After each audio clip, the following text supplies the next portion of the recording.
We are Shortest live. podcast ever. No, we are live. We I are. I don't know think where that Blake is, but we are live. fair enough. Because Yeah. I'm looking at X and Hello, gang. Sorry about that. I don't know. There's something going on with LinkedIn here, but that's okay. We don't really care about that.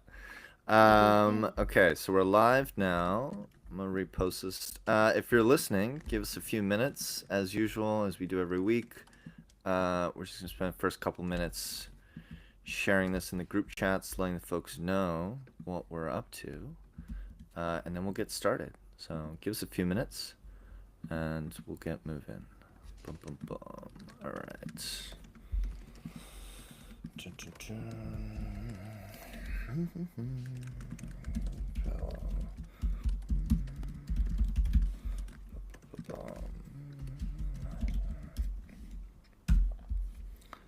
Great. Good. All right. Give me 1 second. Just dropping a couple more group chats. It's actually funny. One of them I'm dropping them. I'm like, I think I'm the only one that's been posting these. All right. Cool. I think I'm good to go on my side. yeah. Let's get moving. Okay. Hold on. Give me a sec. Let me close the chat so I'm in the loop here. All right.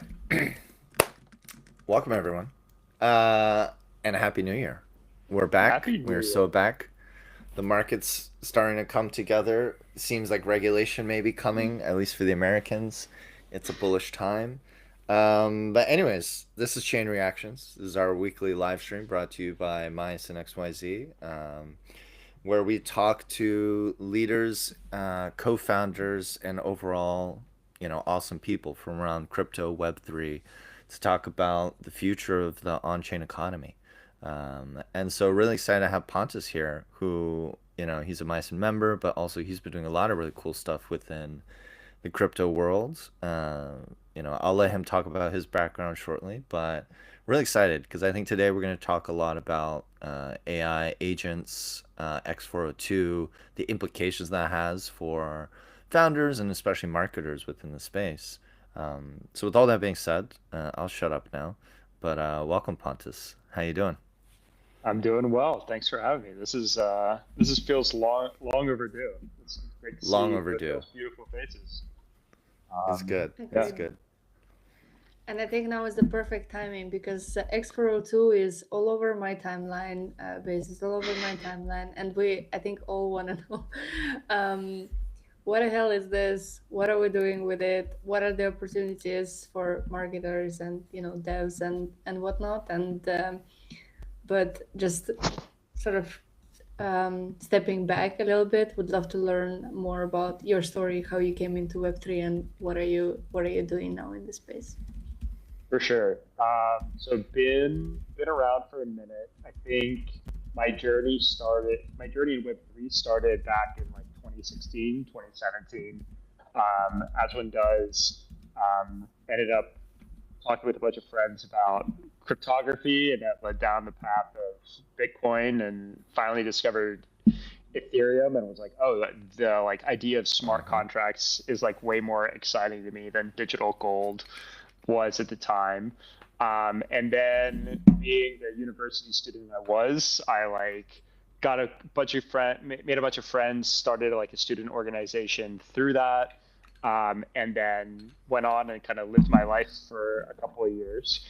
COVID happened, threw all of us terminally online, and I ended up just by proxy of all the like gaming communities that I was a part of, living in Discord for the better part of like 3 years, and thankful for that. I ended up on Twitter, and also back in crypto in many ways. Discovered Solana, started kind of trading NFTs, and more importantly, I think trying to started becoming more and more active in a bunch of the communities. Shout out Monkey DAO, the like OG community of Solana for builders and founders. That led me to being more involved, showing up at conferences. That's where Blake and I met at Breakpoint Lisbon. And ended up joining a team called Holoplex that was building originally like the original NFT marketplaces on Solana. We did about $30 million in volume, helped over 10,000 indie creators and some of the like OG Solana communities grow and start, built that business into a more like enterprise business, more like an enterprise business, developing like digital asset infrastructure is what I called it. Because we had a bunch of inbound from businesses that were interested in NFTs and more overwhelmingly digital assets, tokens, etc. Trying to figure out like how to make this a part of their network and their products. When FTX and everything blissfully crashed, we kind of spun the wheels and trying to figure out how we could make the business work, and eventually had to shut the doors for that in October. But that ended up leaving me with the opportunity to spend a lot of time, kind of spinning up some conversations and chatting with Blake at Myosin and kind of contributing there. But also spent a lot of time with the ecosystem teams at Bonk, which is everyone's favorite meme coin on Solana and 12 other chains, believe it or not. And while I was there, wait, I didn't know 12 other chains. Damn, that's crazy. Yeah. Wormhole is good tech. Yeah, and did that for the better part of a year and a half, 2 years. We'll call it two. Two sounds better. And now have kind of gotten red pilled on agents and bringing a little bit sprinkle of crypto into it, just the X402 piece. Rejoined some old friends. And now we're building Corbits and this open source project called Fairmeter, and trying to really kind of build the future of agentic commerce in a really cool way. From meme coins and like super community retail to Corbits. It's an interesting move. Can you tell us a bit more about like what Corbits does and the framework that you guys have developed, like in a minute or less? Yeah. So fundamentally, we've built this open source software library called Fairmeter that is a system of libraries and packages that are designed to make it very easy for agents to discover things and pay for them, or use them, if you will. And Corbits is kind of our commercial arm that is trying to build real valuable products for businesses on top of that open source framework. You can kind of think of it as WordPress.org versus WordPress.com. WordPress.org is this kind of open source framework for building websites. It powers 40% of all the websites that we know and love on the internet. And then WordPress.com is this commercial entity that provides hosting services, templates, etc., that millions of businesses are built on top of. And what's cool about building open source frameworks and open source software is that it's not just WordPress.com that gets built, it's not just Corbits that gets built, but it's also potentially hundreds, if not thousands, if not tens of thousands of other businesses that also get developed, whether that's marketing agencies helping WordPress-enabled businesses go out and deliver to their end customers, or new feature sets, new plugins that get built that have their own value. Makes sense. And I think Corbits has been around for quite a bit now, well before the whole X402 build, like way before it kind of took over the narrative recently. So for those who don't know, what is X402, and what role does it play in this agentic finance world? Yeah, totally. So X402 is merely a like specification of how crypto payments can work over the internet.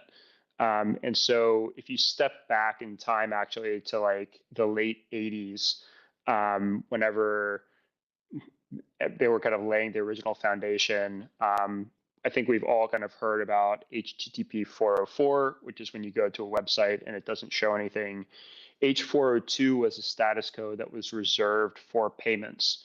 And so the idea was that there would be internet native payment mechanisms, and websites and services would be set up to accept those.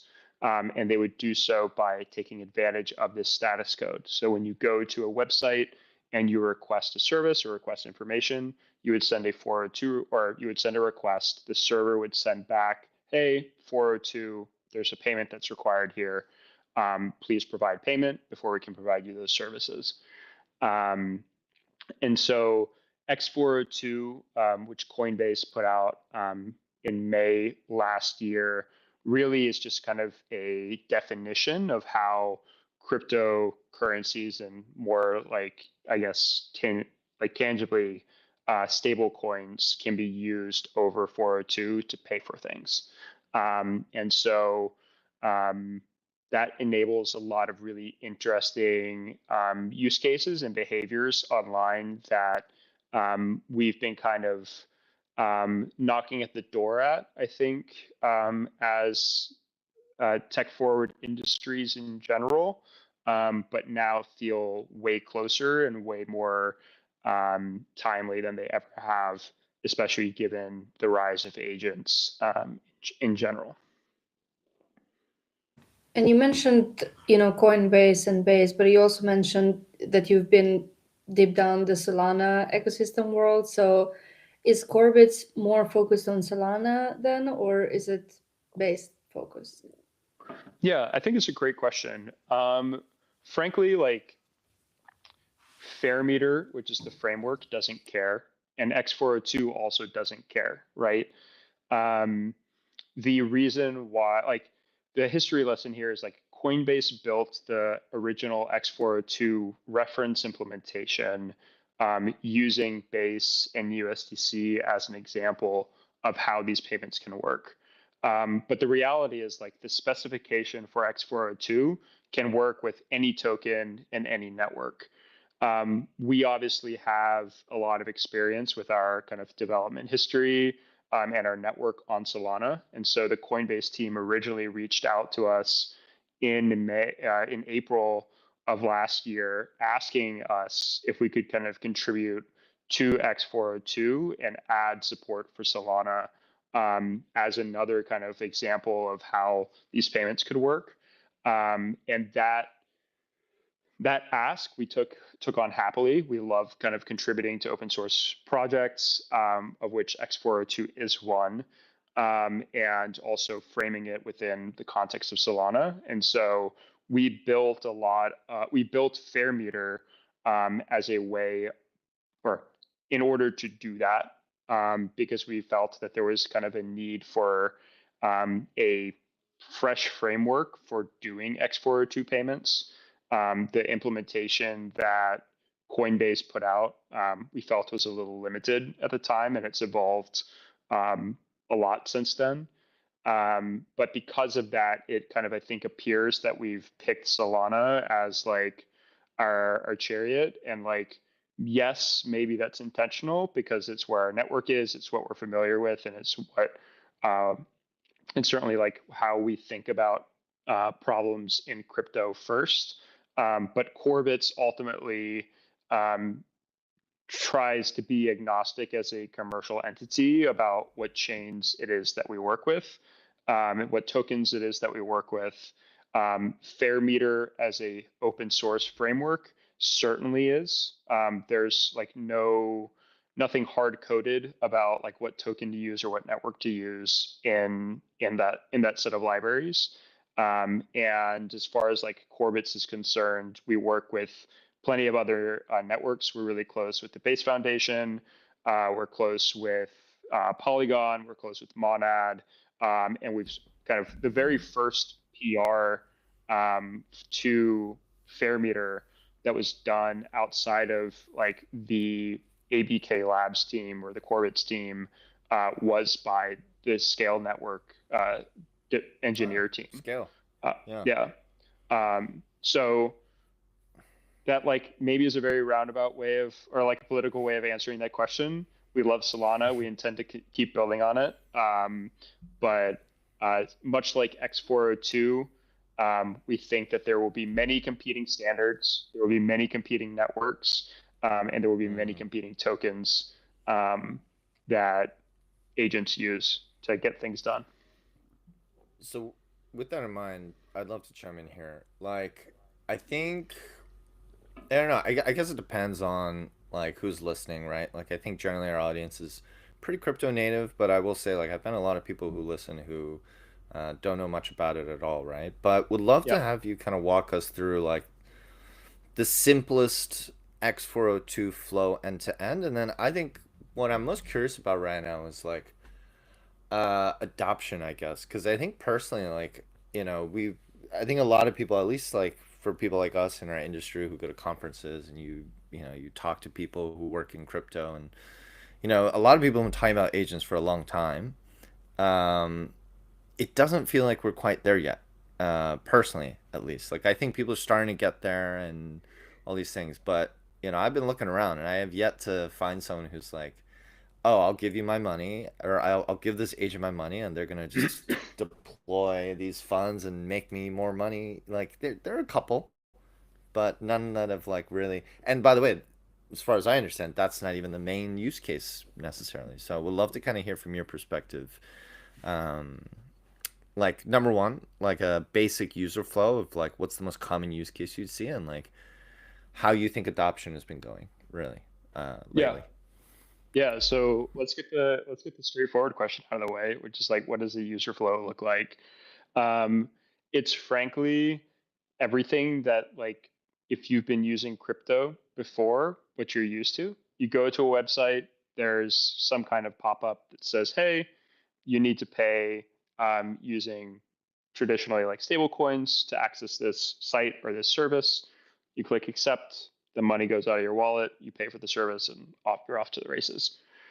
Um, so X402, like, again, if we go back to like the specification itself, is the user makes a request for some service, some information, um, gets a response from the service provider. In this case, we call them merchants, saying, "Hey, you owe us money." You make that payment, and the merchant gives you whatever it is that you're requesting. Is that simple enough, or? Yeah, I think it gets to the point. I think what's really interesting too, right, is like we're seeing. Sorry, I'm just kind of like, I love to just like react and go a little bit, Totally. off scripts maybe, but like, as we know, right, like payments is, I think, one of the most obvious use cases for crypto, right? Like Stripe and Tempo and USDT, and you mentioned Polygon earlier, right? Like Polygon just announced what they're now a payment. I forget the exact They're terminology, but they're a what is bank. it? They're They're. Yeah, I'm smooth brained. I saw bank and or maybe didn't even see bank and just assumed bank. I need to read the money. article. We bank. We're Yeah, exactly. yeah. So they're like a payment process or whatever. So like Yeah. curious. I guess really the question then becomes like, have you seen a lot of adoption there? Like, and what are the blockers maybe? Because I guess I'm getting back to like who's using this, how early is it, how can people take advantage of it? What should people be thinking about when it comes to X402 and Corbits, and whether it's the open source stuff, the public goods kind of, I guess, or the private side of things, Totally. There are a couple of things there I think we can chat about. Let's get like the numbers out of the way, and then we can talk about like selling the vision, right? Which is what everyone does in the VC land and like crypto land. So if you look at the numbers and the people that have like probably put out the best reports on X402 over the last, I would really say like 4 months, whenever like it popped off because of a bunch of like meme coins back in like October. I think it was like September, October. There are two reports I would encourage people to look at. One is the team over at Artemis. They've put out a lot of really great like numbers and dashboards around what's being used for X402. Tangentially, like X402 scan is like another great resource for finding X402 resources and finding all these numbers. But Artemis, I think, compiles it the best way. And then the second team that I want to shout out is Decentralized with the British spelling. They did a really good like ecosystem report of like what some of the use cases are, what some of the big teams are, et cetera, pretty early on. So definitely like check those two things out. But if you're not down to read, I'll kind of like get to it, and that is that the numbers say that around 48%, roughly like half of all the X402 transactions are basically like wash trading and gamification for leaderboards and like vanity metrics. And so whether that's like 5 million transactions a day or $5 million in volume, or I think like $2 million in volume and like 300,000 transactions a day, which is I think what it's been like over the last week, that's probably like a fairly like accurate read. And so my takeaway, and I think anyone's takeaway from that should be like X402 is incredibly early. If you're hearing about it now, like you're in first. But for businesses and for like marketers, which is I think is like something we want to get to talking about, there's a lot left to kind of be discovered if this is even something that's like going to stick. And for that reason, it's important to have like the history lesson of HTTP 402 in mind, because people have been trying to make crypto transactions over this protocol happen for decades. Like back in 2009, there was a attempt by, I think it's called L402, to get Lightning Network transactions working over HTTP 402.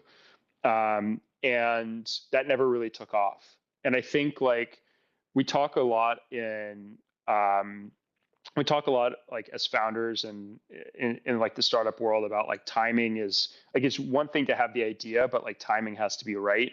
And I think if you like go back and like try and reflect on where things were like in tech in the like 2010s, AI and like agents weren't there, and like crypto adoption wasn't there either.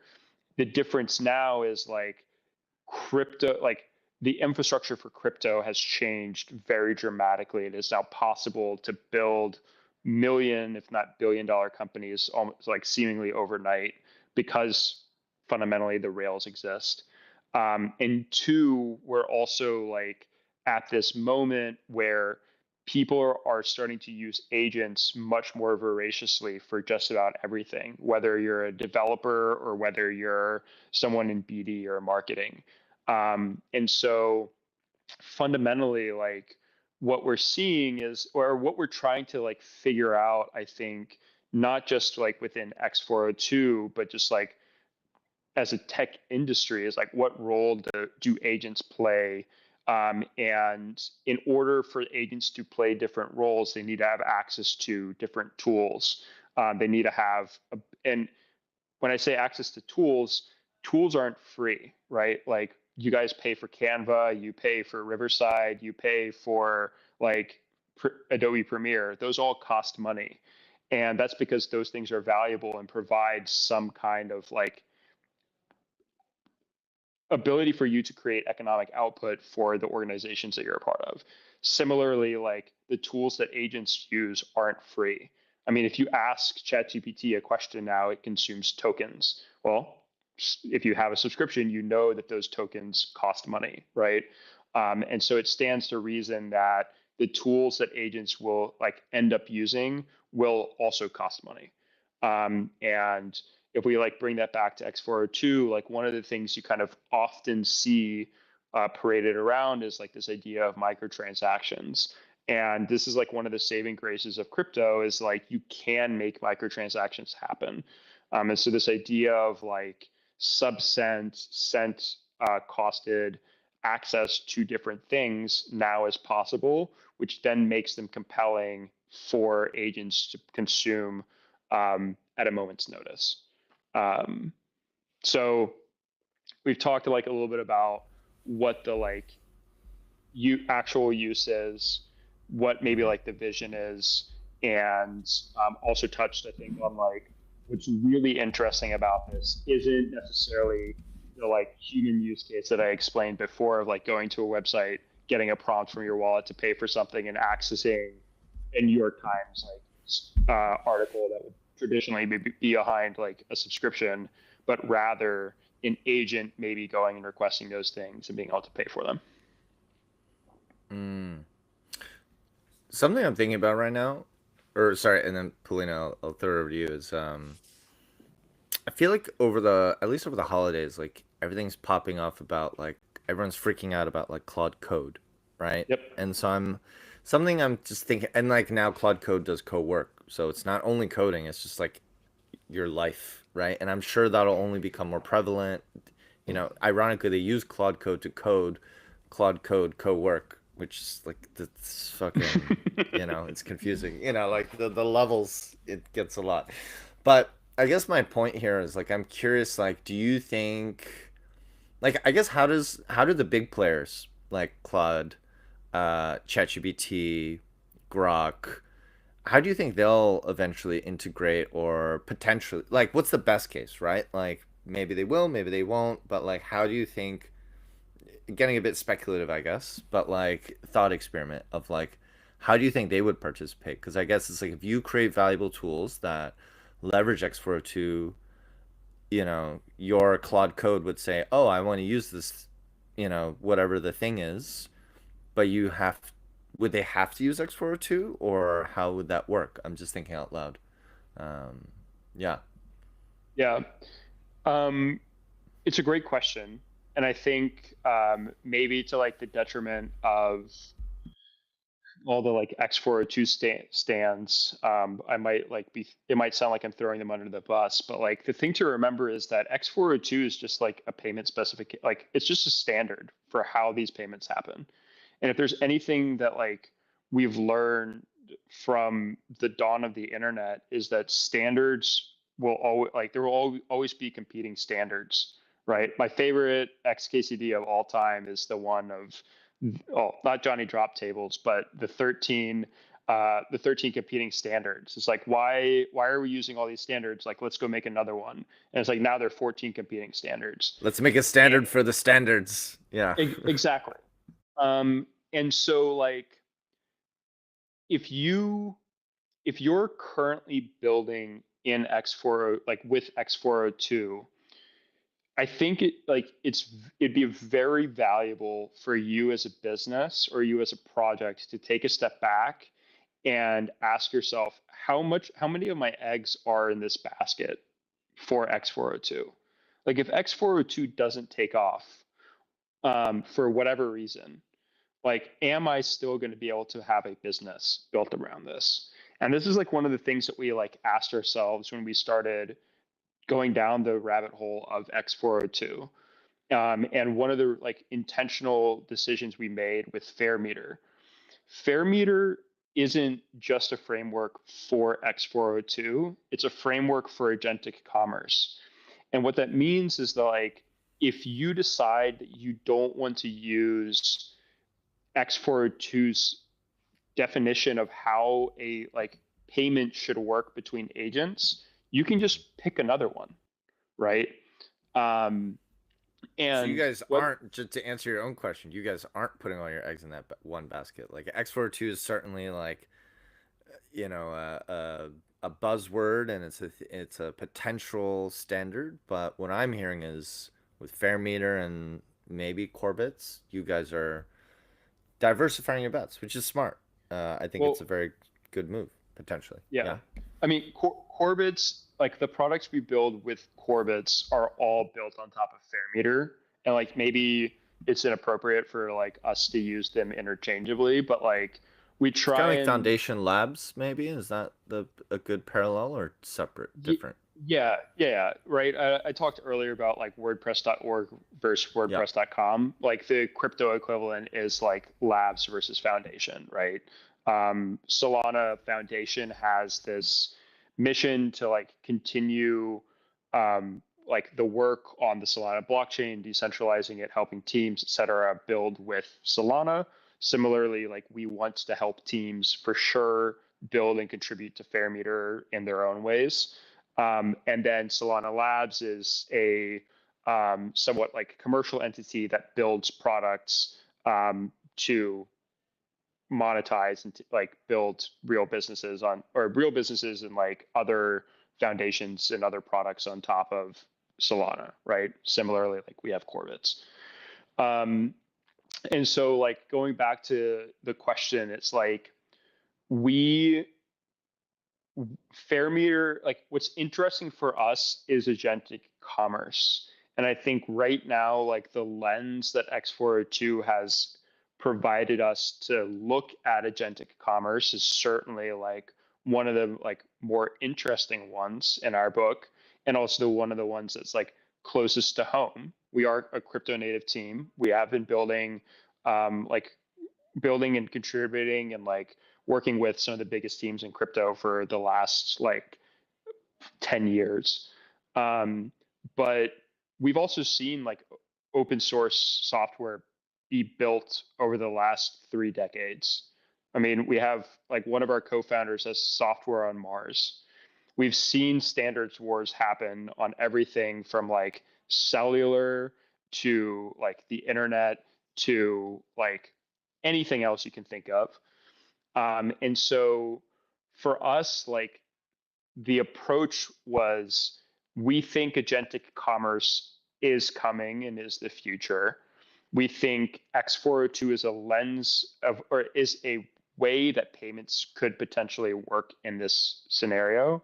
But ultimately, like a winning framework or a winning like SDK will be able to interchange that payment protocol with anything, right? And similarly, like be able to interchange any agent, be able to interchange any resource, etc. And so that's like fundamentally like the approach that we've taken. I think like, and I'll like maybe provide a little bit more context on why we think X402 is like interesting before I kind of like give the floor back because I know I've been talking for a minute. But we think that within the scope of agent like an agentic future, crypto has three really like important things to offer.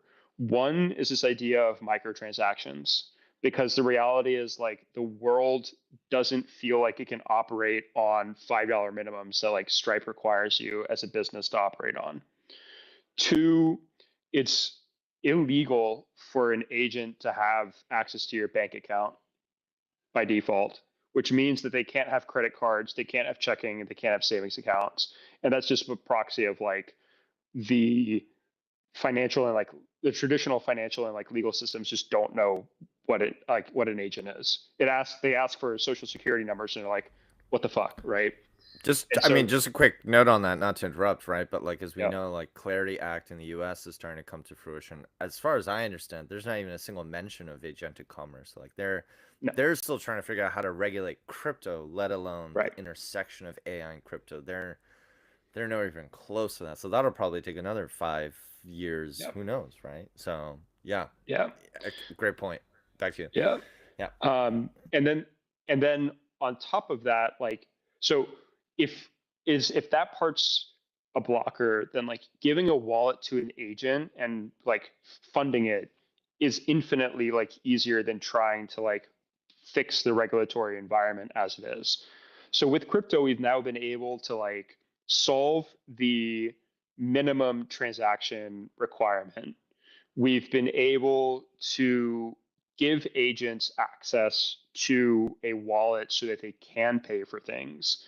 And interestingly enough, like a third piece that's like also exciting is that the idea of like instant finality and instant settlement solves a lot of pain points for the traditional like financial system as it relates to agents, because the idea of like refunds, chargebacks, credits becomes very, very challenging when you're giving up compute resources for jobs. And people can like imagine you spent $10,000 of like credits running Claude code, and then someone is like, nah, I'm like submitting this as fraud on my Amex, and now you as a business are out $10,000, right? Like there's no recourse for that. Whereas like with crypto, because like you do have this concept of like near instant finality on these like high performance blockchains like Base and Solana, that problem somewhat goes away rather quickly. And then like the interesting part and like what we're excited about with like Fairmeter is like when you build really interesting and compelling frameworks, you now make it possible for those businesses around credit, around chargebacks, around refunds to exist as like plugins to that network or to that framework that then agents and businesses can take advantage of. And we've seen that story play out time and time again in like WordPress. Like think about how many like templates and how many like shopping like cart widgets there are that are make millions of dollars a year just by providing that one service and providing it better than anyone else. Yeah, I want to dig a bit deeper into, you mentioned that X402 is very early, right? And you shouldn't put all your eggs in one basket and everything. As Corbits is focused, on X402, I wonder, how do you approach like marketing GTM? Like assuming your target audience are developers, right? That would use the framework, that would use Corbits. What is your approach in for user acquisition here, and what has been your experience so far? Because I saw that you guys did some participated in Colosseum hackathon on Solana, right, and a few things. So I don't know, I'm not sure if you did anything on Base, but curious to hear like what your experience has been so far, because I think developer marketing, developer acquisition is a big part of what we're doing in crypto and Web3, and would love to get to know a bit more about how you approached it. Yeah, it's a great question. And shout out to the team at Coliseum for putting on yet another great hackathon, and really looking forward to the three new hackathons that they have coming this year. I saw them put out a post about that. So if you're a developer building in the Solana space or crypto in general, you should definitely check them out. Yeah. So to your point, developer interest is like very top of mind for us. There are a couple of like different strategies we have there. One is like build software that's almost unavoidable, right? Like if we build Fairmeter as this open source framework that is just leagues above everything else that's on the market, then developers will inherently end up using it because it enables them to build better solutions.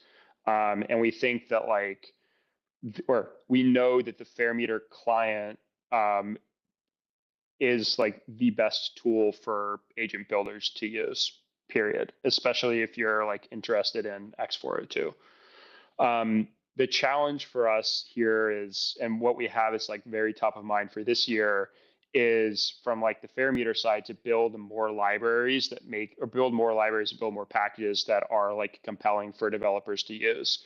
A really great example of this is if you've been following the troubles that like Tailwind has been dealing with lately, is that they built this really great open source software package that now agents are using. And so everyone's sitting here vibe coding over the holidays. They've got 750 million downloads of their software.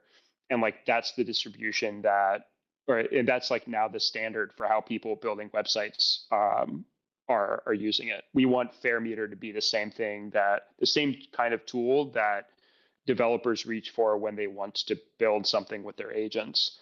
And so who we're targeting in particular are those agent builders.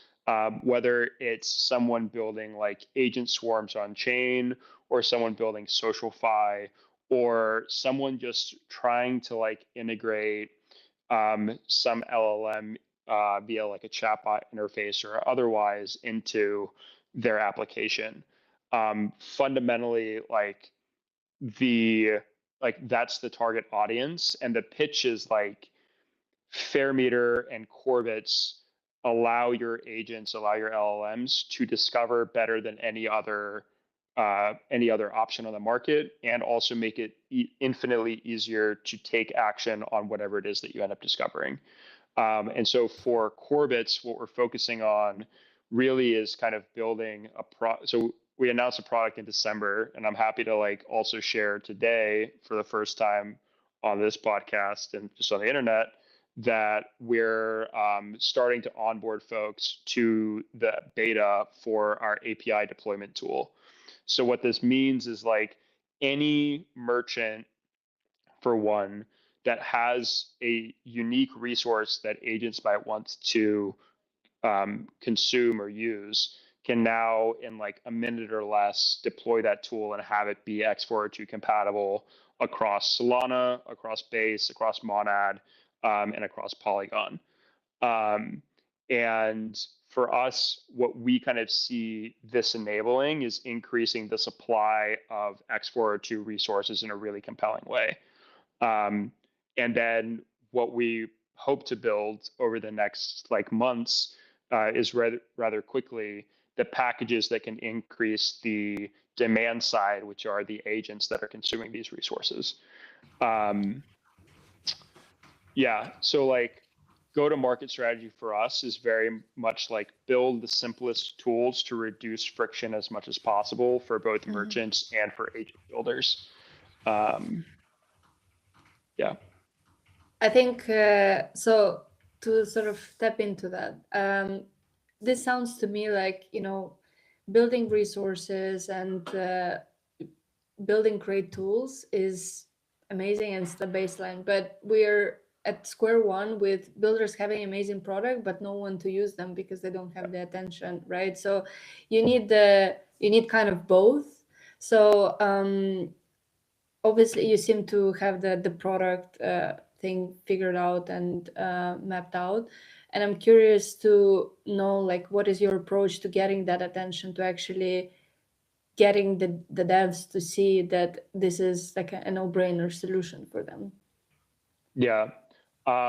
So I think that there are two approaches we have top of mind. One is like go out and build these products and these businesses ourselves, and that's like what Corbits is, right? Like here's this amazing open source framework. You can just go out and build things. And like, by the way, that's what we did at Corbits. Like all the products, the API deployment tool and what comes next are like all built on top of Fairmeter. So like dog food for sure. And then on the second piece, it's like, okay, how do we get users of those products? And I think here's where things get really spacey and really interesting is like, it's not just developers that we're like targeting as users, right? Like we want developers who are building agents and building software to use our tooling, but we're also like trying to market to agents as well. And so like where it gets spacey there is like discovery becomes a very challenging question. And I have like a number of friends who aren't in AI, are like managers at very successful like SaaS businesses across a wide variety of industries, who are now thinking about or starting to like genuinely ask themselves like what role do agents as customers play in our business? And I think that's what we've spent the last like 6 months really trying to like hone in on. And discovery is like building the best discovery tools in the market that enable agents to discover the best resources and use them easily is like the answer to that. And to like maybe provide more color on that too is like you need to build like more agents have to come online, and we've seen like the appetite from devs to want to build more agents, but like we envision that the future is 50 billion agents by the end of like this year. And I don't think, well, 50 billion, I mean, I love it, it's ambitious, but I guess, you know, and Pontus, you know, obviously you're familiar with what we're building at Myosin, right? But just thinking selfishly out loud, right?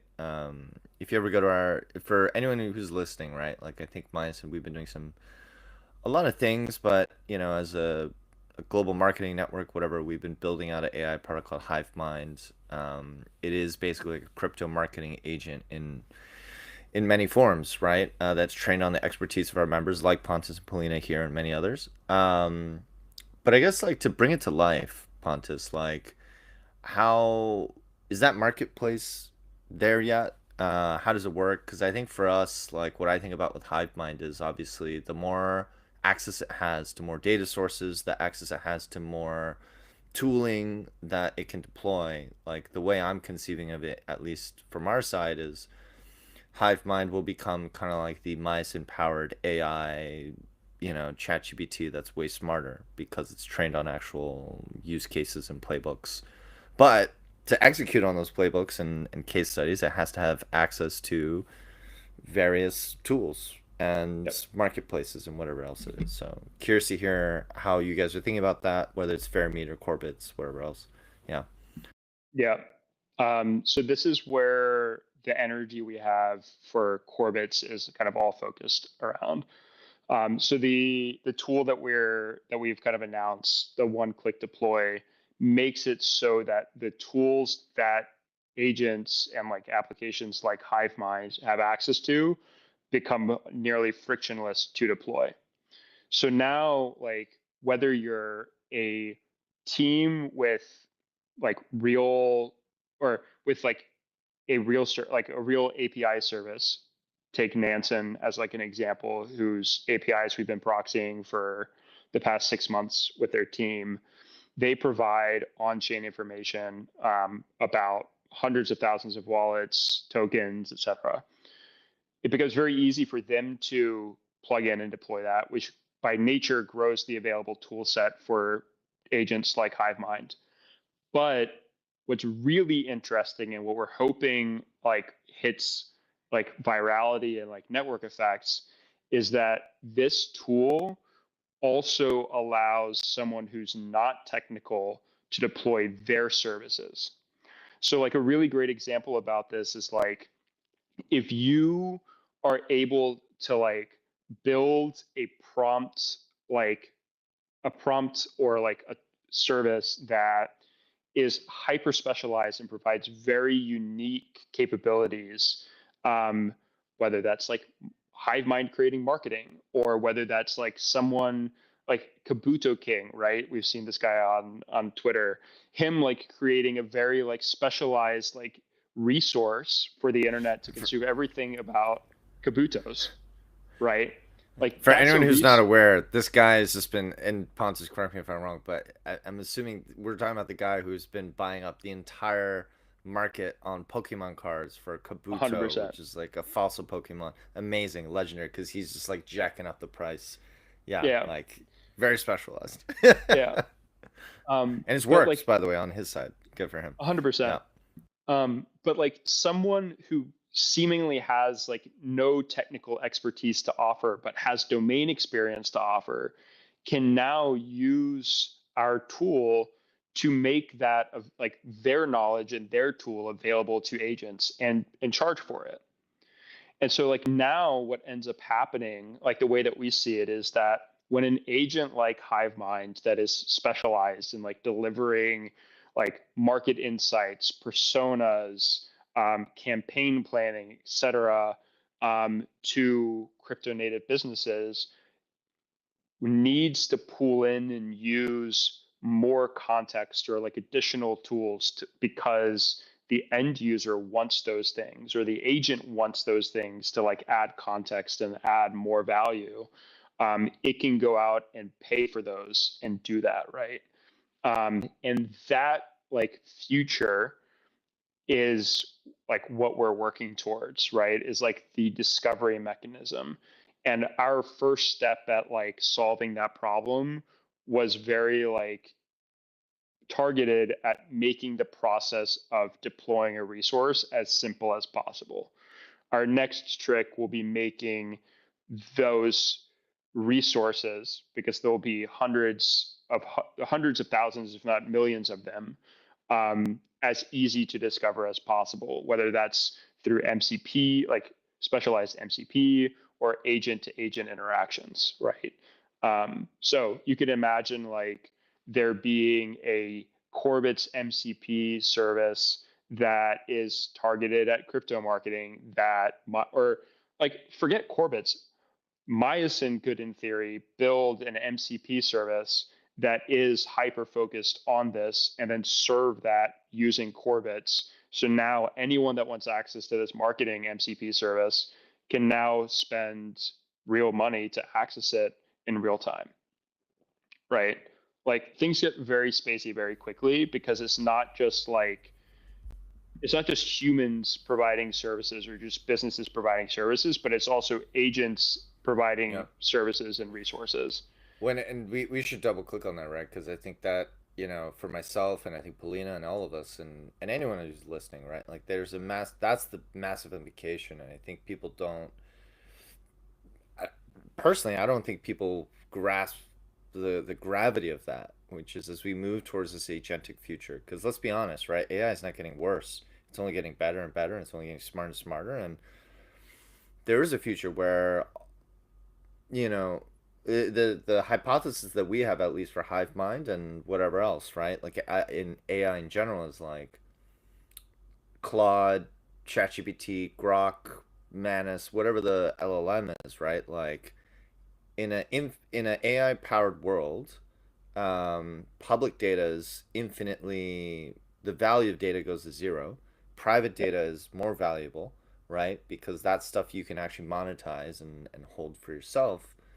And then these are all things that need to tie together. I don't know. And this is where agentic commerce, like we all need to productize ourselves in a form, right? Because that's our moat, Yeah. And creating agentic commerce to trade between these things is where it all comes together in some form. Yeah. The other interesting thing, if we take like the piece about data one step further, because we're already seeing public data become like more and more private, right? Like Cloudflare, there's a reason why Cloudflare has been experimenting with pay per crawl and as part of the X402 Foundation, is because businesses are like, why the hell are agents scraping our websites using our data without us getting anything out of it, right? Like they're trying to solve this. So I think your observation about data becoming more and more private is accurate.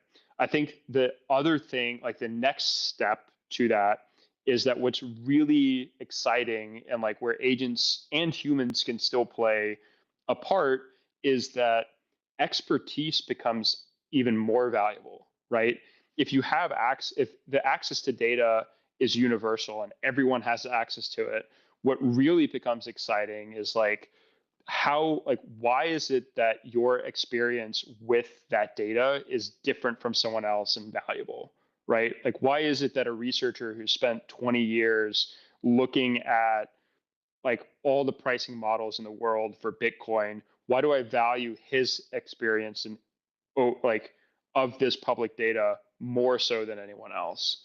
And like that, I actually had this conversation last night at dinner, is like that applies to any industry. And I think like the reason why we're talking about X402 is more so a reflection of like like the world's obsession about agents, because they're worried that agents are going to like ruin their ability to market themselves. And I think the opposite probably is going to happen, where it becomes more valuable. Like your ability to market yourself to agents becomes just as valuable, if not more valuable, than being able to market to humans. And that's what's like cool about the position that like Myosin is putting itself in with like Hivemind, and just as like a marketing guild, is like the access to like expertise, whether it's in the form of Hivemind as an agent or as an organization, and like the contributors that like exist within Myosin become more and more valuable.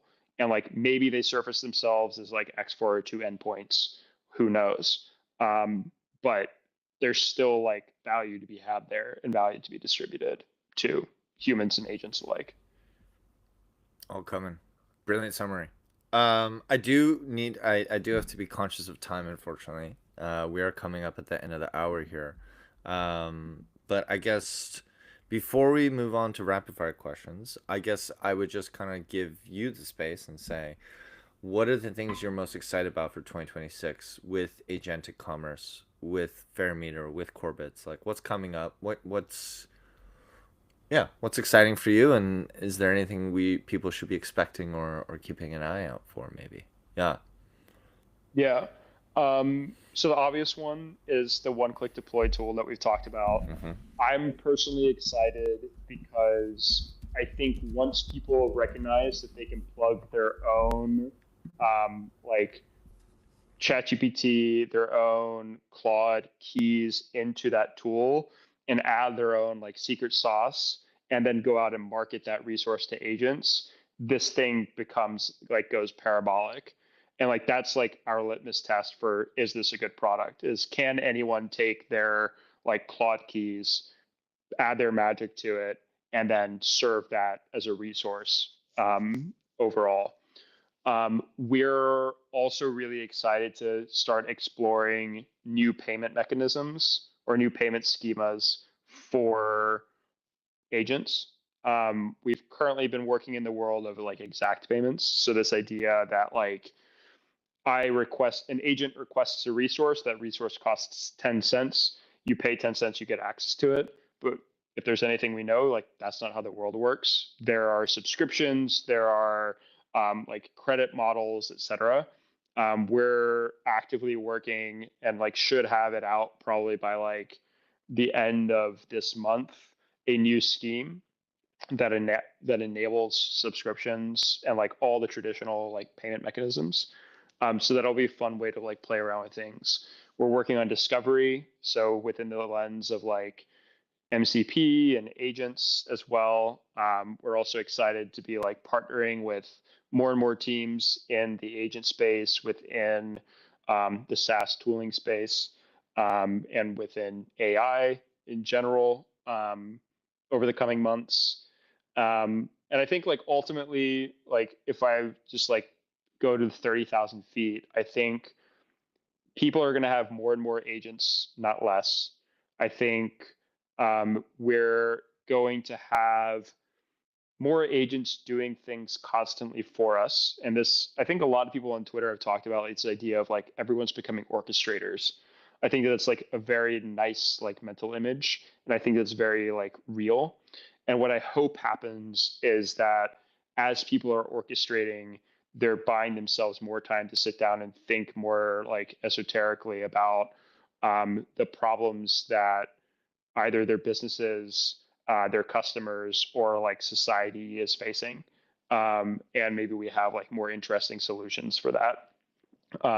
But as like one of my friends said, like the space isn't slowing down. We're accelerating. We're super excited doing that with open source software and trying to build with as many people as possible. Accelerate, baby.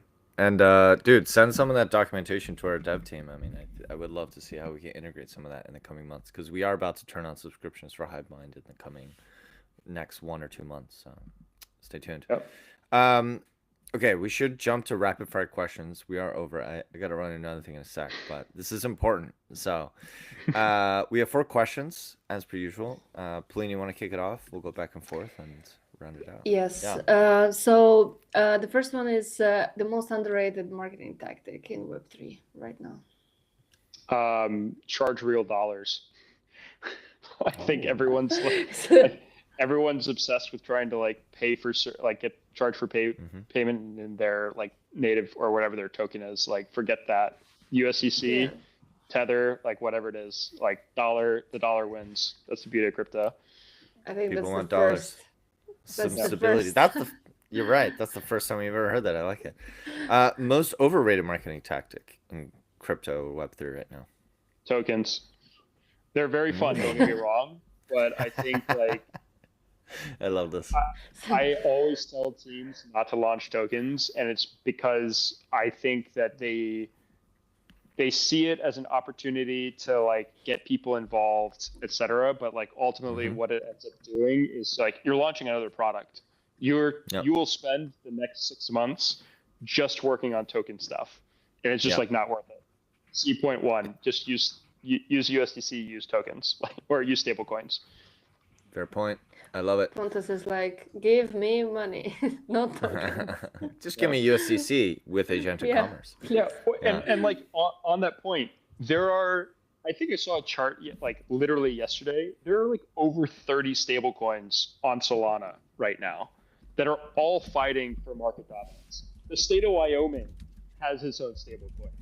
I am sure if you were to take your product and be like, we are only accepting Wyoming stablecoins, the state of Wyoming will probably reach out to you, or someone in some marketing agency there will be like, how do we support you?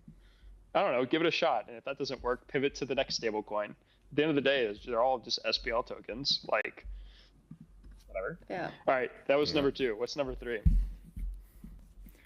That's you, Polina. Which crypto brand or project is crushing it right now? I think Solana. And it can't be your own thing. Okay, Solana. Yeah, I mean, they just posted a Close crazy enough. tweet. Yeah, Solana's doing great. Bonk's doing great. Yeah, I'm excited for the journey that the dog takes over the next 6 to 12 months. Just bonk it. Yep. Okay, and then last one. This is one of our favorite ones. We've asked every guest this question in the entirety of this podcast and all of its shapes and colors and forms. But looking back at the past year or so, what's your biggest learnings as a crypto marketer, GTM, whatever you want to call yourself? Professional learning. It's always a good one. Reflective. Yeah. Great question. So, excuse me. I have it as a New Year's resolution this year to leave group chats behind. Ooh. Wait, like less group chats or no group chats, or what does that mean? Less group chats. I found that over the last 5 years in crypto, I've amassed a lot of them, and I've kept them purposely because I love when someone DMs me on Telegram. I look at all the mutual groups and I use that as a litmus test for how experienced you are and like if you're real. Yeah. And I find that like I just have started creating a lot of noise, and it's really great to be part of communities, but there are very few I find that consistently like provide really great answers or really great insight every time I touch them. And I'm trying to spend more time in those groups like Myosin, like Monkey DAO, as opposed to like letting group chats kind of like dominate and like add more noise. I like that. Less group chats, be more intentional. And by the way, Pontus, I always have to say thank you for being a part of Myosin. Thanks for being part of this, and I'm excited to see what kind of magic we can cook up together. Corbits, Hive Minds, and we love Solana. But that's how we met. Breakpoint and everything else. So bullish on Sol, bullish on everything else, bullish on you guys and everything you guys are cooking up, because I do really believe like as AI takes over, and well, hopefully not takes over, but as it gets more prevalent, maybe let's put it that way, agentic commerce will be the future, right? Because it's something I talk about quite a bit, actually, like as someone who travels a lot and who's been nomadic for a couple of years. It's crazy. Like I have friends all over the world, and unless I'm paying them in cash, I'm like, how do I pay you? Like I can't, like you may have PayPal or I have PayPal, you don't have PayPal. Like I can't Venmo you because you're not American. And then I'm Dude, like, what? Am I gonna fucking wire you? Like, I got and it's hit. gonna take 3 days for you to get my money, and I have to get your account number and your routing number and your bank details. Like, it's stupid. It's I got crazy. hit with a 15% ATM conversion fee like literally Yeah, a week ago, and I makes no almost sense. like threw my phone across the street. And then I realized I should just like I would have more success walking in and trying to get this like old establishment serving goulash to Yeah, accept stable coins than like solving the ATM problem. Yeah, it's a problem, but hopefully it'll, we're cautiously optimistic in the next 5-10 years it'll get solved. So, but in the totally. meantime, you guys are doing the hard work creating that open source framework and you know doing the good work. So kudos to you, and yeah, excited. We're happy to be doing it. Thanks for having us. Beautiful. All right. I think with that, we got to wrap it up. But yeah, Pontus, one last thing. How can people find you? How can they reach you? What's the call to action? Just let the folks know, and we can wrap it from there. Yeah, everyone should go to api.corbits.dev and sign up for an account and Mm. start creating resources that agents and humans alike can access. As a first start, just try plugging in your favorite chat API token or API key, and we'll take care of the Ooh. rest. Um, you can also find us at Corbits, Corbits_dev on Twitter.